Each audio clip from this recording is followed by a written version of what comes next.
পড়া পড়লে আল্লাহ এবং আল্লাহ রাসূল খুশি হয়? মাদ্রাসা। কোন পড়া পড়লে নিজের মনের মধ্যে প্রশান্তি পাওয়া যায়? মাদ্রাসা।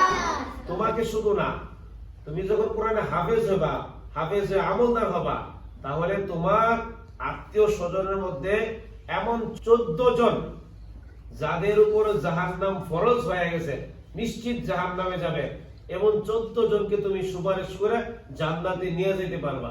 সুবহানাল্লাহ। সফলতা না ব্যর্থতা? সফলতা। স্কুলে পড়ার না মাদ্রাসায় পড়ার?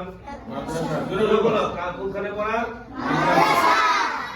আচ্ছা, তাহলে কোন পড়া পড়লে দুনিয়া এবং আখিরাতে সফল হওয়া যায়?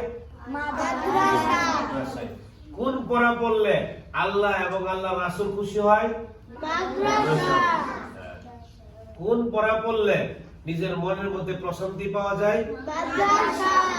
তাহলে তোমার চাচাতো ভাই, মামাতো ভাই, খালাতো ভাই যারা স্কুলে পড়ে, এদেরকে দেখে হিংসা করা দরকার আছে? জি না। ওদের পড়াটা কি তোমার থেকে বেশি ভালো? না। এখন ওই স্কুলে যায় কেন? কেন যায় না? ওর তকদিরে লেখা আছে। তুমি মাদ্রাসায় আসলা কেন? তুমি মাদ্রাসায় একা আসো নাই, তুমি নিজের ইচ্ছা আসো নাই।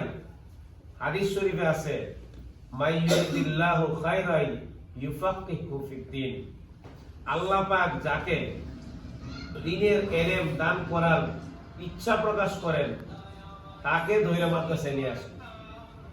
তাহলে তোমার ভাইদের মধ্যে 7 জন যদি থাকে, 5 জন যদি থাকে বাড়ির মধ্যে, সবাই কি মাদ্রাসায় পড়ে?